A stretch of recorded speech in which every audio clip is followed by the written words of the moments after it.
You are with Laverne and I am with Alison Goldfrapp. Alison, welcome. Hello. You are very bravely battling your way through a cold. How are you feeling today?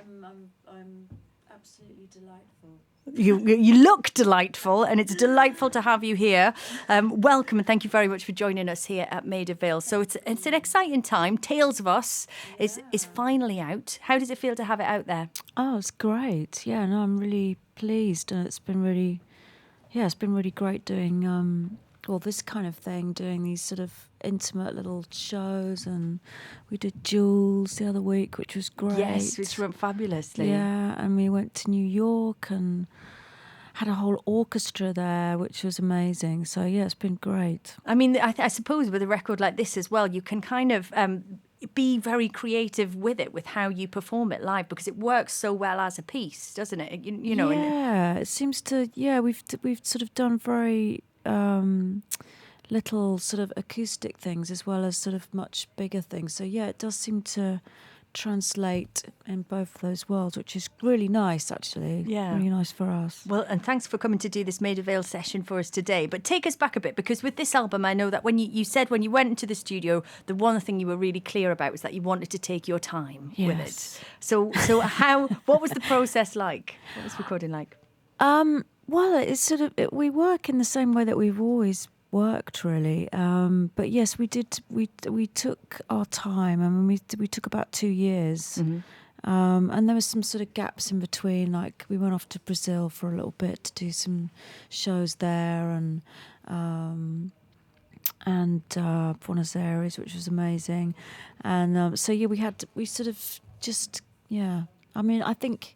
It's funny, isn't it? Whenever you rush something, I think it never is quite what you want it to be. And so, yeah, we were very determined to take our time and really think about what it was we were doing and make sure that it was right before anyone heard it, or at least make sure that we thought it was right before anyone heard it. I mean, film has always been a big influence for you guys. You know, your music's often described as cinematic, but particularly on this album, I think that really comes through. And I read an amazing quote from you. Well, two actually. Oh, that's one, nice.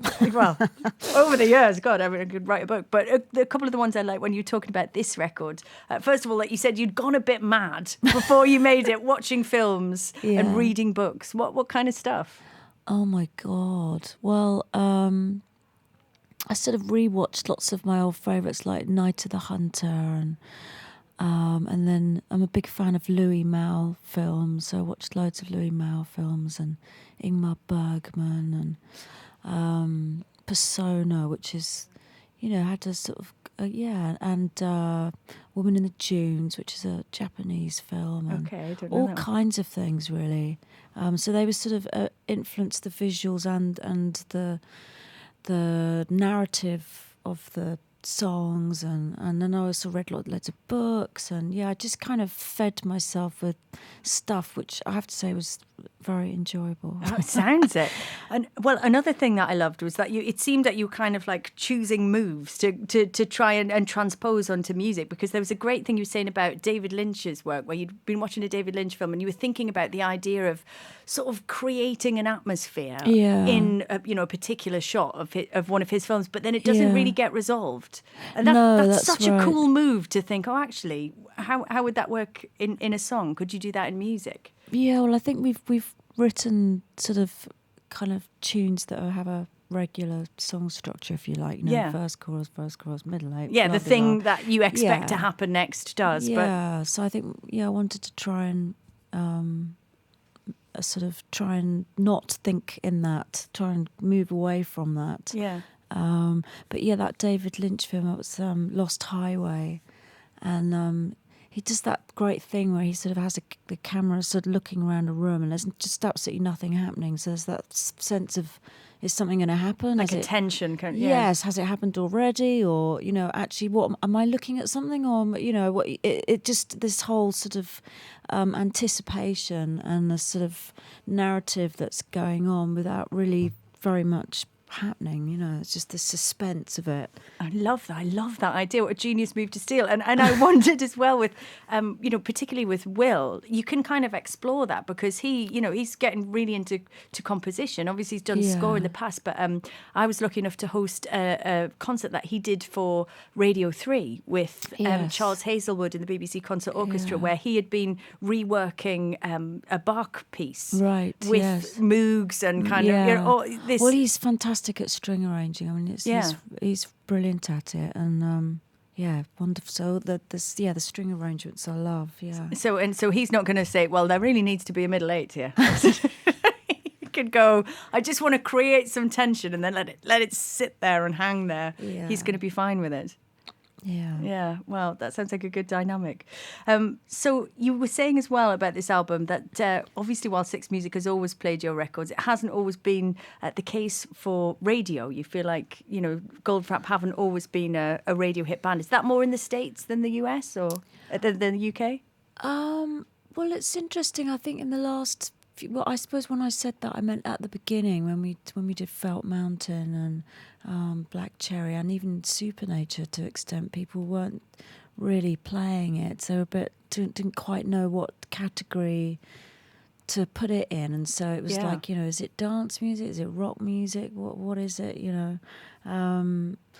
Or with Felt Mountain, we were always being told it was too slow and there weren't enough drums in it. So we're always being asked to, can you put more drums in and speed it up? And it was just like, but then you might as well have just written a completely different song. But anyway, so I think those times have changed quite a lot. I mean, I think people are much more used to hearing songs without having to have drums in them, and it seems more standard, if you like, to. I think things have broadened out much more. They have, which and is really great. It's a post-internet thing as well, isn't it? And that you can kind of integrate the visual element of the band, which has always been integral to Goldfrapp, so much more easily. That must feel great for you, especially with this album. Yeah, I mean, I love all the social networking. I really enjoy it. I love that. More intimacy with the fans, and it's much nicer, And on the visual side, you've also had, is it 5 films created for sort of half the songs on the album have got a film to go with them? Yes, we've made 5 little films, and that will sort of culminate in a 30-minute piece, which we're going to show, hopefully, in the new year in cinemas. In real cinemas? Oh, fantastic! Yeah, and we're going to be playing live as well. Oh my goodness, that would be brilliant. Do you know where? I mean, the face. I'm guessing you can't really tell me. I'm saying all this and thinking, God, shit. It's like, don't give anything away. I'm not sure yet. We haven't booked the venue yet, well, but that's the idea. Let us know as soon as you know more about that. I will, yeah. And for today, what can you tell us about the session? What have you got in store for us? Well, we're going to play some new songs and some old songs, and we're going to play 7 tunes. We're going to start with Clowns. Okay. Yes. Fantastic. Well, listen, we'll be ready to send them in and enjoy some music from Goldfrapp when they join us at midday. So that's 40 minutes time. Look at my clock. Yeah, not long to wait. Alison Goldfrapp for now. We'll let you get your frock on. Thank you so much for joining me. We'll see you live in MV3 shortly. Thank you.